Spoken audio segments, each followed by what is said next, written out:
کاتتان باش بەڕێزان من ژینۆ محەممەدم لە کوردستان 24ەوە باسی ڕۆژتان پێشکەش دەکەم. وەک دەزانن 3 ساڵ بەسەر دەست بەکاربوونی کابینی نوێمی حکوومەت هەرێمی کوردستاندا تێدەپەڕێت. دەست بەکاربوونی کابینی نوێم لە کاتێکدا بوو کە جیهان بە شێوەیەکی گشتی ناوچەکە و هەرێمی کوردستان کەوتنە بەردەم ئاڵنگاری گەورە لەوانە ڤایرۆسی کۆرۆنا، تێکچوونی دۆخی ئابووری، هەروەها کێشە هەڵپەستێرا و بەردەوامەکانی نێوان حکوومەتی فیدراڵی و هەرێمی کوردستان. ئەم ئێوارەیە سەرۆکی حکوومەتی هەرێمی کوردستان مەسرور بارزانی لە وتارێکی دابوو هاوڵاتیان باسی لەوە کرد لەگەڵ هەموو ئەو ئاڵنگاریانی کە هەرتا بەردەم کابینی نوێمی حکوومەتی هەرێمی کوردستان، بەڵام ئێمە توانیومانە سەرکەوتوانە کارەکانمان ئەنجام بدەین و هێشتا لە هەوڵ و بەردەوامی زیاتر داین بۆ ئەوەی ئەو پەیامەی کە هەڵمان گرتووە لە سەرەتاوە ئەو بەڵێنەی کە بە هاوڵاتیانی هەرێمی کوردستانمان داوە وەک خۆی جێبەجێ بکەین. کەواتە من ئەم شەو لەگەڵ بەڕێز دکتۆر جوتیار عادل گوتەبێژی حکوومەتی هەرێمی کوردستان گفتوگۆی زیاتر دەکەم بۆی بزانین کە کار و پلانی داهاتوی حکوومەتی هەرێمی کوردستان چی دەبێت بۆ خزمەتکردنی زیاتری هاوڵاتیان. دکتۆر شەوتان باش، سپاس بۆی کە ئامادەن لەگەڵمان. سەرەتا بەو پرسیارە دەست پێکەم بزانم تێڕوانینی بەڕێستان بۆ 3 ساڵ کارکردنی کابینی نوێمی حکوومەتی هەرێمی کوردستان چییە؟ ئێوارە باش، سڵاو لە بەڕێستان و بینەرانی کوردستان 24. طبعا لەم ماوەی 3 ساڵەی تەمەنی کابینە نوێمی حکوومەتی هەرێمی کوردستان بۆ یەکەمین جارە حکوومەتی هەرێم دەتوانێت کە لە سێکتەری جیاجیە ئەو بەرهێنان بکەوە داهاتی حکوومەتی هەرێم فرەچەشن بکات، بە تایبەت لە بواری کشت و کاڵ و هەناردەکردنی بەرەبوومی کشت و کاڵی بۆ دەرەوەی هەرێم کە ئەمە پلانێکی تۆکمە بووە لە سەرەتای ئەم کابینەیە دەستمان پێ کردووە و بێگومان بابەتی چاکسازی کە یەک لەو بابەتانە بوون کە ماوەیەکی دوور و درێژە، ینی ئەم بابەتە دەست پێ نەکرابوو، بەڵام لەم کابینەیەوە بە فەرمانی ڕێزەر سەرۆکی حکوومەت کاک مەسرور بارزانی کە ئەم بابەتە دەستی پێکرا و هەنگاوی زۆر کردەیی لەم بوارەدا چۆتە پێش. بێگومان یەک لەو سێکتەرانە کە لە چاکسازیە بەدی هاتوبوو مەوزوع بابەتی وەزارەتی پێشمەرگە و وەزارەتی ناوخۆ سەبارەت بە پاسەوانەکان و هەروەها لە سێکتەری وزە لە هەرێمی کوردستان. بێگومان وێڕای ئەم تەحەدایانەیە کە ڕوبەڕووی ئەم کابینەیە بوو لە سەرەتای دەست بەکاربوونی ئێمە توانیمان قەیرانەکان تێپەڕێنین و هەروەها توانیمانە لە ماوەیەکی کووردا بتوانین پشت بە خۆمان ببەستین، بە تایبەت دوای ئەوەی حکوومەتی عێراقی کە ئەو بڕەپارەیە کە دەوایە بناردبە کە لەو ماوەیە دەوایە زۆر بەپێ ئەو اتفاقی کە ئێمە کردومانە لەگەڵ بەغدا ئەو 200 ملیارە بنێر، بەڵام بەداخەوە نەینارد. ئێمە توانیمانە کە بەبێ ئەوەی پشت بە 200 ملیارە ببەستین تەواوی موچە ئێمە بدەین و هەروەها بتوانین کە بڕێکی باشی قەرزەکان بگەڕێنینەوە، کامەش خۆی لە خۆی دەستکەوتێکی گەورەیە بۆ حکوومەتی هەرێمی کوردستان لە کاتێکە ئێمە گەر سەیری هەموو جیهان بکەین سەرجەم وڵاتەکان تووشی قەرزێکی زۆر بوونە لەم چوارچەوەیەدا دوای ئەو قەیرانەی کۆڕۆنا و قەیرانی ئابووری، بەڵام بە پێچەوانی هەموو وڵاتان حکوومەتی هەرێمی کوردستان توانی ئەم دەستکەوتە بەدەست بێنێ کە لە بودجەی بەردەست حکوومەتی هەرێم بتوانێت ئەم قەرزە بگەڕێنێتەوە. زۆر باشە. جەنابی دکتۆر باسی موچەی فەرمانبەرانت کرد کە ئەمە خاڵێکی گرنگە بەلای فەرمانبەران و هاوڵاتیانی هەرێمی کوردستانەوە، کەواتە پرسیارەکە ئەوەیە بەبێ ناردنی 200 ملیارەکە لەلایەن حکوومەتی ناوەندیشەوە حکوومەتی هەرێمی کوردستان تاکەی دەتوانێت موچەی فەرمانبەران بدات و شێوازی دابشکردنی موچەش لە داهاتوودا بۆ مانگەکانی داهاتوو چۆن دەبێت؟ بەڵێ تەبان لەم 6 مانگە یان ئەگەر ئێمە بڵێن لەو 3 ساڵەی کە لە تەمەنی کابینی نوێم حکوومەتی عێراق تەنها 3 تریلیۆن و 500 ملیار دیناری ناردووە کە نزیکەی دەکات 2 ملیار و 300 ملیۆن دۆلار، لە کاتێکە بودجەی عێراق لەو 3 ساڵە نزیکەی 260 ملیار دۆلار بووە، حکوومەتی عێراق تەنها 2.3 ملیاری ناردەوە کە دەکاتە 0.89 لە سەتی کۆی ئەو داهاتەی عێراق لەو 3 ساڵە تەنها بۆ هەرێمی کوردستانی ناردووە. ئێمە طبعا و لەو 6 مانگە تەنها 400 ملیاری ناردووبوو لە کاتێکە ئێمە 5 تریلیۆن دینار دابیمان کردووە بۆ پێدانی موچە. طبعا ئێمە لە هەوڵەکانمان ئەوەیە کە بتوانین ئێمە پشت بە خۆمان ببەستین بۆ دابینکردنی موچە و ئەمەش دەکەوێتە سەر دوو فاکتەری سەرێکی یەکەم ئێمە بتوانین یعنی کەرتی تر وەکو کشتتوکاڵ و پیشەسازی و بەرهێنان لە کەرتەکانی ترە ئێمە بتوانین داهاتی حکوومەتی هەرێمی کوردستان زیاد بکەین لە هەمان کاتیشدا لێبیر نەکەین کەەوە بەرزبوونەوەی نرخی نەوتیش ڕۆڵی هەبووە لە زیادکردنی داهاتی هەرێمی کوردستان ئێمە لەم چوارچەوەی دەتوانین ومانەکەەوە موچە بدەین بە تەواوەتی لەو 6 مانگە و بتوانین لە هەمان کاتیشدا بە دەیان ملیار دلار ئێمە و بەرهێنان بکەین و بە دەیان ملیار دینار ئێمە خزمەتگوزاری پێشکەش بکەین بۆ هاوڵاتیانی خۆمان کە وەکو ئەرکی خۆمان دەزانین وەکو بابەتی کارەبایە ئاوە خاشاک کۆکردنەوەی خاشاکە کۆمەڵ لەو بابەتان زۆر باشە دوکتۆر باسی داهاتت کرد بە هاوڵاتی و بە خەڵکی خۆمان بەڵێ جەنابی ئێمە توانین ینی بە فرەچەشنکردنی سەرچاوەکانی داهات کەواتە پرسیارەکەی منیش ئەوەیە دوکتۆر جوتیار هەرێمی کوردستان توانیوێتی سەرچاوەکانی داهاتی فرەچەشن بکات؟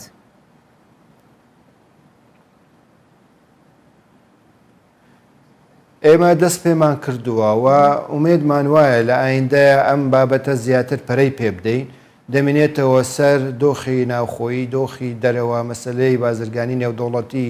بابەتی پاڵپشتکردنی ئەم سێکتەرانە ئەمەش هەمووی بودجێ ئەوێ ئێمە دەستمان پێ کردووە و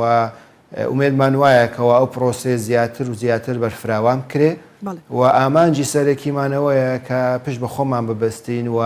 داهاتی ناوخۆ زیاد بکەین و ئیتر پشتمان تەنها بە داهاتی نەوت نەبەستین ئەمەش کاتێ پرۆسەیەکی دوور و درێژە ئەوە پێویستی بە کۆمەڵە لە ڕێکارە احتیمال هەندێکی پەیوەست بێت بە مەسائلی یاسایی هەندێکی پێویست بێت بە مەسائلی ئیداری و دارایی بەڵام ئێمە نیەتمان هێناوە و ئەو ڕێگایی کە ئێمە دەستمان پێ کردووە ڕێگایەکی ڕاست و دروستە بەڵام پێویستی بەکاتە پێویستی بەوەیە خەڵکی خۆمان پشتیوانی حکوومەتەکەی خۆی بێ بۆی بتوانین ئێمە دوانەکەوین لە دابشکردنی موچە و موچێتەوە بە سەرجەم موچە خۆرانی هەرێمی کوردستان بدەین. زۆر باشە. دکتۆر جوتیار بەڕێزت ئاماژە بەواکەی کە ئێمە نامانەوێت دواب بکەوین لە دابشکردنی موچە بەبێ جیاوازی بۆ سەرجەم فەرمانبەرانی هەرێمی کوردستان بەڵام چەند مانگێکە ئێمە دەبینین لە سلێمانی لە کاتی دابشکردنی موچەدا کێشە دروستە بێت و لە ماوەکانی ڕابردوودا لیژنەیەک لە وەزارەتی ناوخۆ و دارایی بۆ بە دوواداچوونی ئەو بابەتە دەست بەکار بوون کاری ئەو لیژنەیە بەکوێ گەیشتووە بۆ دەبێت لە سلێمانی هەمیشە بەشێک لە فەرمانبەران تووشی ئەم کێشەیە ببنەوە. بەڵێ تاوان پێشەچی من لەمەوێ خەڵکی هەرێمی کوردستان و بە تایبەت هاوڵاتیان و دانیشتوانی هەردوو پارێزگای سلێمانی و هەڵەبجە و هەردوو ئیدارەی سربەخۆی گەربیان و ڕاپەڕین دڵنیا بکەم لەوەی کەوە حکوومەتی هەرێمی کوردستان بە یەک چاوسەری هەموو ناوچەکانەکە و ئەولەویەتی دابینکردنی موچێ و دابشکردنی لە کاتی خۆیدا لە هەفتەی پێنج لەسەر فەرمانی ڕێزدار مەسرور بارزانی سەرۆکی حکوومەتی هەرێمی کوردستان کۆبوونەوەیەکیان ئەنجامدا بە ئامادەبوونی وەزیری پەیوەندیدار و هەردوو پارێزگا و هەردوو ئیدارەی سربەخۆ و لەوێ بڕیاردرا کەوا لیژنەیەکی بەدواداچوون بۆ هۆیەکان و ڕاست و دروستی ئەم قسانە دروست بکرێ و بە هەماهەنگی لەگەڵ هەردوو پارێزگا و هەردوو ئیدارەی سربەخۆ ئێستا ئەم لیژنەیە بەردەوام لە سەرکارەکانی خۆی لە کۆتاییەکاندایە پێشبینی دەکەم لە ئایندەیەکی زۆر نزیکدا راپۆرتەکە بەرز بکرێتەوە بۆ ڕێزار کاک مەسرور بارزانی سەرۆکی حکوومەت و لەمە طبعاً کاری جدی کراوە و بڕیاری جدیش دەدرێت چونکە ئێمە بە خۆمە بەرپرس دەزانین و ئەرکی خۆمانەکەوە حکوومەت لە کاتی خۆیدا و بەبێ جیاوازی سەرجەم موچە خۆرانی هەرێمی کوردستان لە کاتی خۆیان دابەشی بکات. دکتۆر جوتیار مانگی حەوت موچە لە کاتی خۆیدا دابش دەکرێت یاخود نامە دوا پرسیارمە لەسەر موچە؟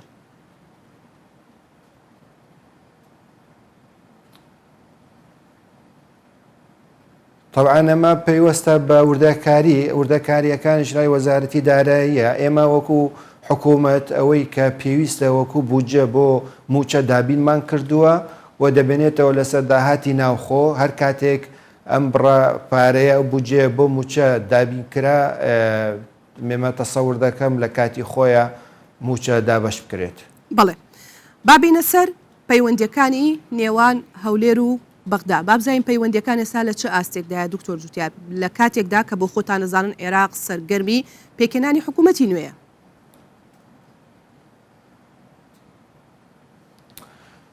طبعاً بۆ یەکەمین جار لەم کابینەی نزیکەی زیاتر یان دەتوانم بەڵێم لە 30 جار ئێمە سەردانی بەغدامان کرۆشاندی حکوومەتی هەرێمی کوردستان و ئەو پرۆسەیە یعنی کە وەکو یاسای بودجەی 2021 وەکو یاسای ئیدارایی وەکو یاسای قەرز ئەمە هەمووی هەرچەندە بەشێکی احتیمالە لە قازانجی هەرێمی کوردستان نەوێ بەڵام ئێمە ڕازی بوون لەسەر ئەم پرۆژە یاسانەیە و لەسەر یاسایەکان دوای دەرکردنی لە پەرلەمانی عێراق و سەرڕای ئەوەش ئێمە بۆ یەکەمین جار بۆەوەی خەڵکی هەرێمی کوردستان بزانێت کە نیەتی حکوومەتی هەرێم ڕێککەوتنە لەگەڵ بەغدا بە ڕاچاوکردنی مستحقاتی دارایی و استحقاقات و مافە دەستوریەکانی خەڵکی هەرێمی کوردستان ئێمە نیەتی ئەومان هەیە ڕێککەوی لەگەڵیانەوە هەروەها بۆ یەکەمین جار ئێمە داهات و خەرجیەکانی حکوومەتی هەرێمی کوردستانمان پێدا بە دیوانی چاودێری دارایی فدرالی و بە هەماهەنگی لەگەڵ دیوانی چاودێری دارایی هەرێمی کوردستانە کە ئەمە بۆ یەکەمین جار سەرجەم داتایەکان دراون بیلاکات دراون و ئەمە خۆی پرۆسەیەکی بەردەوام بەڵام یعنی ئێمە تاکو ئێستا ئەو ئیستیجابەی کە دەوایە لە حکوومەتی عێراقا هەبێ بەداخەوە تاکو ئێستا و ئیستیجابە نەبووە بە پێچەوانەوە یعنی وەزارەتی نەوت ئەوەی هیچ پاساوی نییە هیچ پاساوێکی منطقی نییە هەرەوە نەیە ئێمە ئامادە بووینە و چاوەڕوارین کەوا حکوومەتی عێراق هەنگاوێکی جدی بنێت بۆ ڕێککەوتن و بۆ نردنی شایستەکانی هەرێمی کوردستان شایستەکانی خەڵکی هەرێمی کوردستان وەڵام بە پێچەوانەی ئەوە بەداخەوە وەزارەتی نەوت ئەوەی لە دەستی بووە ئەوەی کە توانیویەتی دژایەتی هەرێمی کوردستانی کردەوە و هەوڵی داوە یعنی گەمارۆی ئابووری هەرێمی کوردستان بدات و ژێرخانی ئابووری و تایبەتی وزە لێ بدات ئەمە بەداخەوە یعنی لە ڕێگای دادگایەکان کە هیچ بنەمایەکی یاسایی و زۆر کلێنی یاسایی لە بابەتەکەیە هەیە ئێمە توانیومانە کە ڕێگەری لەم بابەتە بگرین و توانیومانە لە ڕێگە یاسایەکان هەڵوێستی وەزارەتی سامانە سروشتیەکان هەڵوێستی حکوومەتی هەرێمی کوردستان بەڕوونی ینی دەرببڕین بۆ سەرجەم لایەنە یاسایەکان و لایەنە سیاسەکانیش تەنانەت کەوا ئەمەی کە دەیکەن پێچەوانەی دەستورە ئەمە کە دەیکەن پێچەوانەی یاسایەکانی هەرێمی کوردستانە کە بەداخەوە ینی ئەو دامەزراوانەی کە لە بواری وزە لە بەغدا ئیشەکان بە پێی پشتیان بە یاسای ڕژێمی سەدام حوسێنیان بەستووە و تەنانەت ئەو پێکهاتەی کە شەریکەی سۆمۆ بۆ نمونە کاری پێدەکات پێکهاتەیەکی مرکزی تند و تووڵە کە بە هیچ شێوەیەک ینی نەڕێی حکوومەتی هەرێمی کوردستان وەردەگرن و بە تەنانەتیش دژایەتی حکوومەتی هەرێمی کوردستان بە ناوی یاسای ڕژێمی پێشووی سەدام حوسێن مامەلەمان لەگەڵ دەکەن هەرێمی کوردستان چی دەکات چ ڕێکارێکی دیکە دەگرێتە بەر دکتۆر جوتیار چونکە تا ئێستا ئەوەی هەیە هەرێمی کوردستان ئەڵێ ئێمە پابند نابین بە بڕیاری دادگای فیدراڵی عێراقەوە بەڵام ئەوەی کە وتراوە و باز دەکرێت تا ئێستا لە چوارچەوەی گوتارا بووە هەرێمی کوردستان چی دیکە دەکات چه هەنگاوێکی تر دەنێ لە بەرامبەر عێراقدا و ئەو هەنگاوانەی کە عێراق دەینێنێ بە تایبەت وەزارەتی نەوت کە خۆت ئاماژەت پێکرد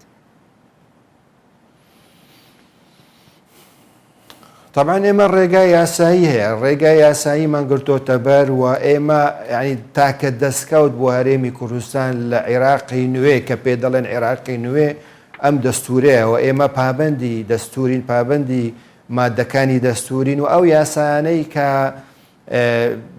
ینی لە دەستورەوە پشت بە دەستوریان بەستوە نەک ئەو یاسانەی کە لە سەردەمی ڕژێمی بەعەز دەرکراون ئێمە لەگەڵ دۆستەکانمان لەگەڵ هاوپەیمانەکانی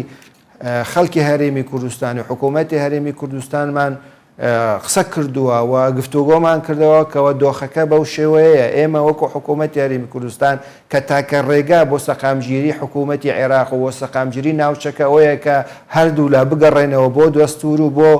ڕوحی دەستور و ئەو مادانەی کە باس لە سیستەمی فدرالی عێراقەکە ینی ئەمە تاکە ڕێگەیە بۆ ئەوەی بێکەوە ئێمە ڕێککەوین لەسەر کۆمەڵێ لەو بابەتانەی کە تاکو ئێستا بەداخەوە چارەسەر نەکراون تەنها مەسەلەی اقتصاد و ئابووری هەرێمی کوردستان ماوەتەوە حکوومەتی عێراق ئەوێ ئەم بابەتەش بیخاتە ژێر دەستی و کۆنتترۆلی بکە کە لە کاتێک ئەمە شادەماری ژێوی خەڵکی هەرێمی کوردستانە ئێمە ئێمە دژی دەستور نین، ئێمە دژی ڕێککەوتن لەگەڵ حکوومەتی عێراق نین، بەڵام ئێمە دژی ئەو خروقاتین کە بە پێچەوانەی دەستورە، دژی ئەم سیاسەتانەین کە لە دژی هەرێمی کوردستانە بەکارەیەت کە پێچەوانەی ئەو ڕێککەوتنە سیاسیانەی کە پێشتر ئێمە لەگەڵ حکوومەتی عێراق هەمان بووە. زۆر باشە دکتۆر جوتیار باسی سۆمۆت کردەمەوێ بزانم کورد چ داواکارێکی لە کۆمپانیای سۆمۆ هەیە، ئایا پێتان وایە ئەو کۆمپانیایە لە بنەڕەتدا و لە سەرەتای دروستبوونیەوە دەستوری نییە یاخود دەتانەوێ هەڵبوەشێتەوە یاخود تێبینیتان چییە لەسەری؟ طبعا بۆی خەڵکی هەرێمی کوردستان بزانێ کە مەوزوعی نەوت و ئیدارەدانی نەوت و هەروەها ئیدارەدانی داهاتی نەوت ئەمە بەپێی دەستور هاوبەشە لە نێوان حکوومەتی هەرێم و حکوومەتی عێراقی فیدراڵ. بەڵام ئەوەی کە سۆمۆ دەیکات تەنها ینی احتیکارە و دەسەڵاتێکی تاکڕەوی بەکارەهێنێ لە ئیدارەدانی ئەم پارەیە و کە لە نەوتێت و مەلەفی نەوت بە شێوەیەکی گشتی. ینی ئێمە ئێستا نەوت لە ئێمە حکوومەتی هەرێم هەر بۆ زانیاری هاوڵاتیانی ئازیز ئێمە لە 2014ەوە دەستمان بە هەناردەکردنی نەوتمان کرد. ئێمە پێش ئەوە ینی نەوتمان هەناردە نەدەکردە دەرەوە، بەڵام دوای لێبڕینی بودجەی خەڵکی هەرێمی کوردستان ئێمە ناچار بووین کە ئەم نەوتە هەناردەی دەرەوە بکەین کە بۆیە سۆمۆ ئێستا دەیەوێت ینی هەموو پرۆسەکە بێتە ژێردەستی ئەو ئێمە ینی مەرجمان ئەوەیە وتمانە ئەبێ سۆمۆ سەر لە نوێ دابمەزرێت سەر لە نوێ پێکهاتەکەی پێداچوونەوەی بۆ بکە واتە هەڵبوەشێتەوە جارێکی دیکە دابمەزرێتەوە دکتۆر بەرپرسی ئەم کۆمپانیایە ئێمە داوای ڕوونی ئێمە ئەوەیەکەوە جێگرەکەی بەڕێوبەری ئەم کۆمپانیایە لە کورد بێ، نوێنەری کوردی تیابێ جگە لە جێگیری مدیری شەریکەی سۆمۆ و دەبێ بڕیارەکانی پەیوەست بە نەوتی هەرێمی کوردستان ئێمە ڤیتۆمان لەسەر هەبێ. ئێمە ڕازی بوون بەوەش، بەڵام تاکو ئێستا حکوومەتی عێراق وڵامی ئێمە نەداوەتەوە. هەر پێشنیارێک حکوومەتی عێراق داوێتی بە ئێمە ڕەتمان نەکردوتەوە، بەڵکو ئێمە داوامان کردوکەوە قسەی لەسەر بکەین و پێداچنەوەی بۆ بکەین و تعدیلی بۆ بکەین کە تعبیر لە ڕوحی دەستور و لە اتفاقە سیاسیەکانی ئێمە و ئەوام بکە و تعبیر لە مادەکانی دەستور بکە کە ئێمە بێکەوە خەڵکی خەڵکی عێراق هەمووی دەنگی پێدا. زۆر باشە دکتۆر با دوا پرسیاریش لەسەر شروعی ئێمە شروعێکی تعجیزی نین. بەڵێ دوا پرسیارم لەسەر پرسیینەوت ئەوەیە بۆ خۆتەزانی حکوومەتی فیدراڵی تەنها بە بڕیارەکەی بۆ هەرێم نەوەستایەوە ئاگادارکردنەوەیکیشیدا بە کۆمپانیا نەوتیەکانوانی لە هەرێمی کوردستان کارەکەن کە نابێت چی دیکە کارەکانیان بەردەوام بێ. پرسیارەکەم بۆ بەڕێستان ئەوەیە هیچ کۆمپانیایەکی نەوتی لە هەرێمی کوردستان کشاوەتەوە لە کارەکەی؟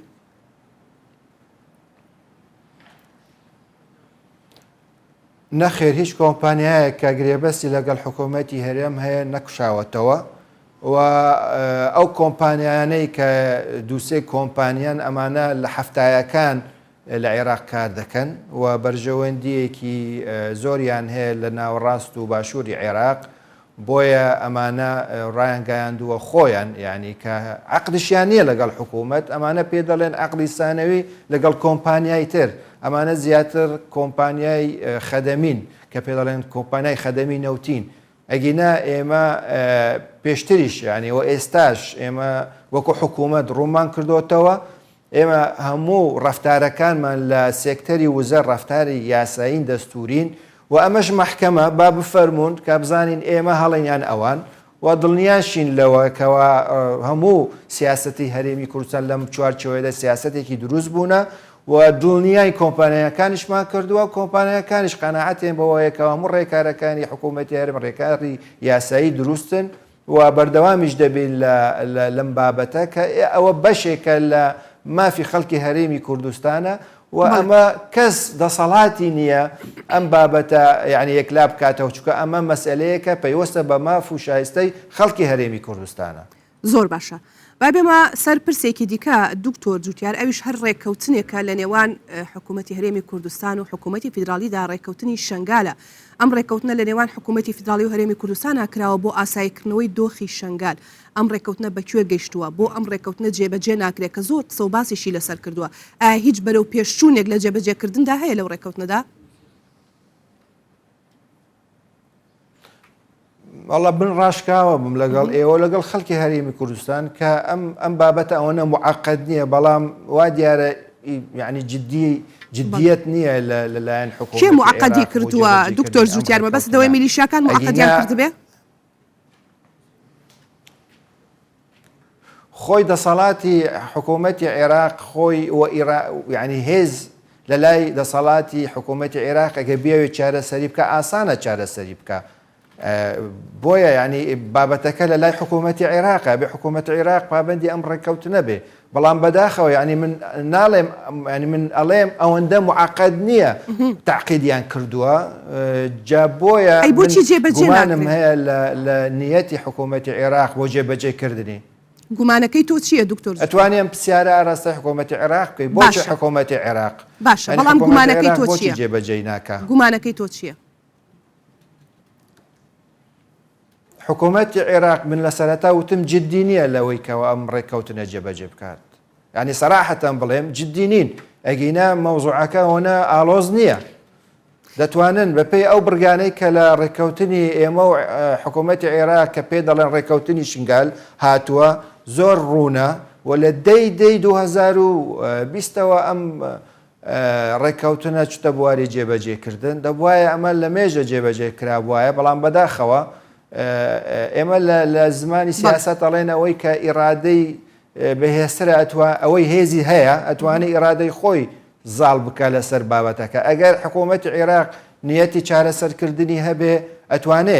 ئەتوانێت ئیرادەی خۆی فەرز بکە لەم ناوچەیە زۆر باشە هەماهەنگی ئەمنیەکان لە ناوچە کوردستانی کێشە لەسەرەکان بەکوێ گەیشتووە لەگەڵ حکوومەتی فیدراڵی داچکۆش هەر بابەتێکی دیکەی گەرم و گوڕە لە نێوان حکوومەتی فیدراڵی عێراقی و حکوومەتی هەرێمی کوردستان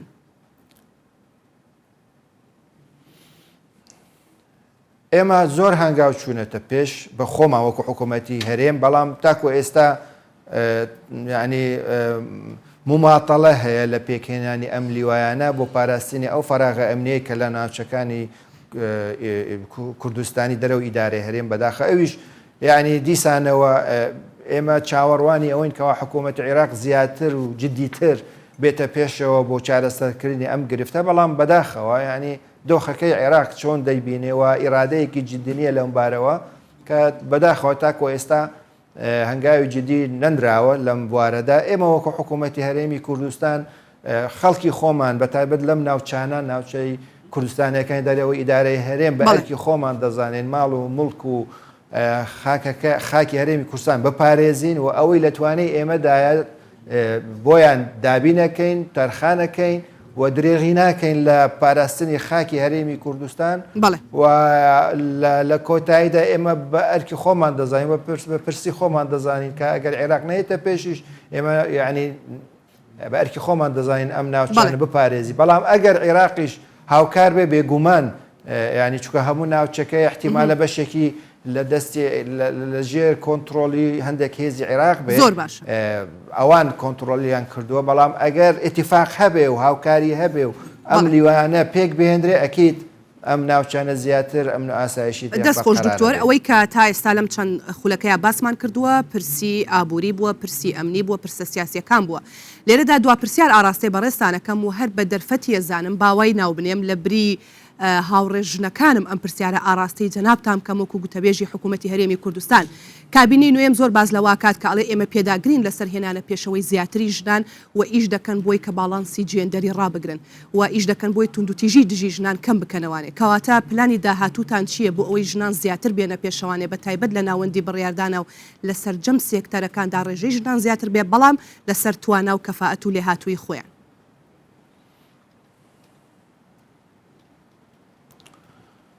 ڕۆیای حکوومەتی هەرێمی کوردستان پاڵپشتکردنی ئافرەتانە لە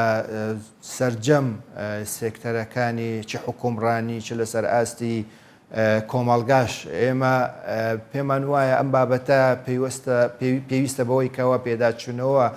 بە هەڵسەنگاندنی ئەدای ئافرەتان لە هەرێمی کوردستان و بتوانین لەم چوارچێوەیەدا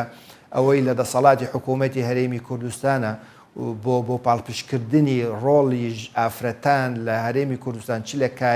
کایەکانی دەسەڵاتی هەرێمی کوردستانە یان لە ئاستی و شارکردنەوەی کۆمەلگا و تاکەکانی ناو کۆمەلگا لە گرنگی لە ئاست گرنگی ڕۆلی ئافرەتان لەم چوارچەوەیەدا ئێمە بەردەوام دەبین و بێگومان ئەم بابەتە پێویستی بە کاتە پەیوەستیشە بە بابەتی وشیاری کۆمەلگا لەم چوارچەوەیەدا و هەنگاوی جدیشمانراوە لەم چوارچەوەیەدا بەوەی بتوانین ئەم ڕۆڵە زیاتر و زیاتر طبعاً بەرەو پێش ببین و تەنانەت مەسلەی تونند و تیژی ئێمە بە تاواتی دژی ئەمە ئەوەستین وە لە یەک دوو کۆبوونەوەی دوایی ئەم کابینەیە ئێمە تەکیدمە لەسەر ئەم بابەتە کردووە بۆ ئەوەی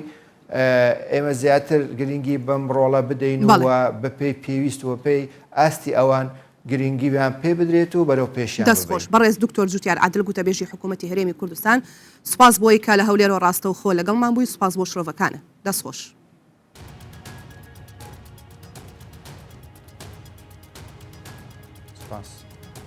ئێوە شەرشاد بن.